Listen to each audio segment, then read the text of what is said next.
واللہ جعل لکم من انفسکم ازواجا، اور اللہ تعالیٰ نے تمہارے اپنے نفس سے، تمہاری سپیشی سے، تمہاری ہی جنس سے عورتیں بنائیں.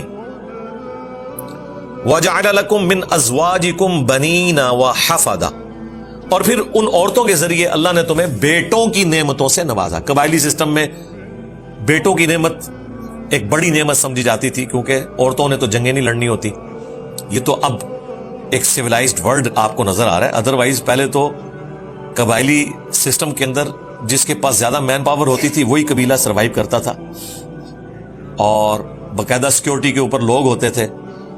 دن کے وقت لوگ مزدوری کرنے جاتے تھے تو پیچھے سے پتہ چلا کہ خیموں کے اوپر حملہ ہوا ہے، عورتوں کو بچوں کو وہ غلام بنا کے دوسرے قبیلے کے لوگ لے گئے اور باقیوں کو قتل کر کے چلے گئے ہیں. یہ تو آج کی جو دنیا ہے، یہ تو آپ سمجھ لیں پرانی دنیا سے کمپیئر کریں تو جنت ہے. اس کی کچھ جھلک آپ کو ارطغرل ڈرامے میں انہوں نے دکھائی ہے. وہ بیچارے جاتے ہیں پیچھے سے، وہ تاتاری حملہ کرتے ہیں، سب کچھ ختم. آپ ذرا امیجن کریں، آج تو آپ سکول سے اپنے گھروں سے نکلتے ہیں واپس آتے ہیں، اتنا سویلائزڈ ورلڈ ہے. پہلے ایسا نہیں ہوتا تھا. چونکہ پہلے ایسا نہیں ہوتا تھا، پھر بیٹوں کی ضرورت ہوتی تھی قبائلی سسٹم کے اندر. بیٹیوں کی حفاظت بھی بیٹوں نے کرنی ہے. جتنے بیٹے ہوں گے اتنی مین پاور ہوگی، اتنی طاقت ہوگی، آپ کا قبیلہ اسٹرانگ ہوگا اور وہ سروائیو کر سکے گا. تو اللہ تعالیٰ نے کہا کہ یہ ساری نعمتیں بھی تو میں تمہیں دے رہا ہوں. یہ عورتیں تمہاری جو بیویاں ہیں تمہاری جنس سے، یہ میں نے تمہیں نعمت دی ہے. صحیح مسلم میں حدیث ہے نا کہ دنیا برتنے کی جگہ ہے اور سب سے بہترین سرمایہ نیک بیوی ہے. اللہ تعالیٰ کی نعمتوں میں سے ٹاپ آف لسٹ جو نعمتیں ہیں ان میں سے ایک نیک سیرت بیوی ہے. پھر اللہ تعالیٰ نے سورہ روم میں فرمایا کہ اللہ تعالیٰ نے میاں بیوی کے درمیان محبت کا رشتہ قائم کر دیا. یہ بڑی عجیب بات ہے کہ دو اجنبی مرد و عورت شادی کے بعد جب ایک بندھن میں آ جاتے ہیں تو ان کے اندر اتنی محبت پیدا ہو جاتی ہے جو سگے بہن بھائیوں میں نہیں ہوتی ہے. یہ غیر معمولی چیز ہے. یہ جو ایک لو میرج والا معاملہ ہے وہ تو الگ. زیادہ تر تو ارینج میرج ہمارے معاشرے میں ہو رہی ہوتی ہیں، ایک دوسرے کو اس طریقے سے جانتے بھی نہیں ہیں، لیکن شادی کے بعد ظاہر ایک خاندانی سسٹم وجود میں آتا ہے. تو اللہ تعالیٰ فرما رہا ہے کہ یہ ہم نے تمہیں بیویوں کی نعمت دی ہے، ان کے ذریعے بیٹے عطا کیے، وہ حفظا، اور اس کے بعد پوتے بھی دیے. آپ دیکھیں کہ چھوٹے بچوں میں اللہ نے اتنی اٹریکشن رکھی ہے ماں باپ کے لیے کہ اس طرح کی اٹریکشن اور کسی نعمت میں نہیں ہے.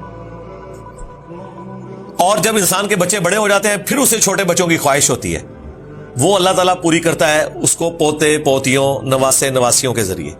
پھر دوبارہ سے ان کا ٹین آؤٹ سٹارٹ ہو جاتا ہے. وہی وہ پھر کمپیئر کرتے ہیں کہ اچھا یہ میرا پوتا جو حرکتیں کر رہا ہے نا، تو یہ میرا بیٹا بھی اس طرح بچپن میں کرتا تھا، یا میری بیٹی بھی یہی حرکتیں کرتی تھی جو اب یہ پوتی کر رہی ہے یا نواسی کر رہی ہے. تو اس سے کمپیئر کرتے ہیں. اس میں بھی ایک اللہ نے لذت رکھی ہے خاندانی سسٹم میں. تو اللہ تعالیٰ فرماتا ہے یہ ساری نعمتیں ہم نے تمہیں دی ہیں. وَرَزَقَكُم مِّنَ الطَّيِّبَاتِ، اور وہ تمہیں جو پاکیزہ چیزیں ہیں وہ رزق کے طور پر عطا کرتا ہے. أَفَبِالْبَاطِلِ يُؤْمِنُونَ وَبِنِعْمَةِ اللَّهِ هُمْ يَكْفُرُونَ، تو کیا یہ باطل کے اوپر ایمان لے کر آئیں گے اور اللہ تعالیٰ کی نعمتوں کی ناشکری کریں گے؟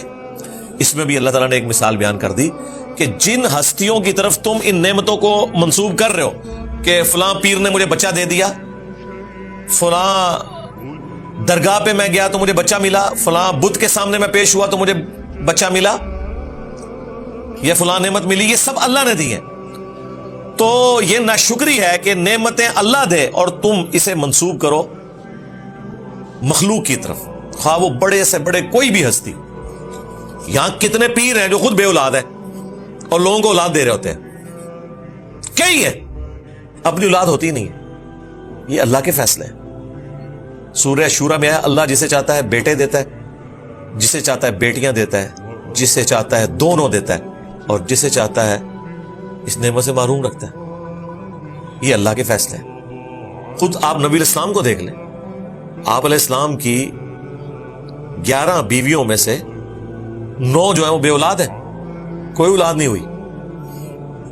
10ویں سے بھی ایک بچہ پیدا ہوا سیدہ ماریہ قبطیہ سے، ابراہیم، وہ فوت ہو گئے. اور باقی جو 6 آپ کے بچے ہیں، 2 بچے اور 4 بچیاں، وہ سیدہ ختیجہ سے ہیں. باقی ساری بیویاں بے اولاد ہیں. اللہ کی مرضی. کوئی انسان یہ والی نعمت زبردستی نہ خود حاصل کر سکتا ہے نہ کسی کو دے سکتا ہے. باقی جو میڈیکل سائنس کی ترقی کی وجہ سے بانجھ پن کا علاج ہوا یا اور ایشوز ریزالو ہوئے, تو یہ اللہ تعالیٰ کی مرضی سے یہ فزیکل فینومینا آف نیچر چل رہے ہیں, یہ ذہن میں رکھیے گا. ادھر بھی جہاں اللہ کی مرضی نہیں ہوگی وہاں سب کچھ ٹھیک ہونے کے باوجود بھی کچھ نہیں ہوگا. کئی لوگ ہیں جن کی بیویاں فوت ہوئی, ان کی اولاد تھی,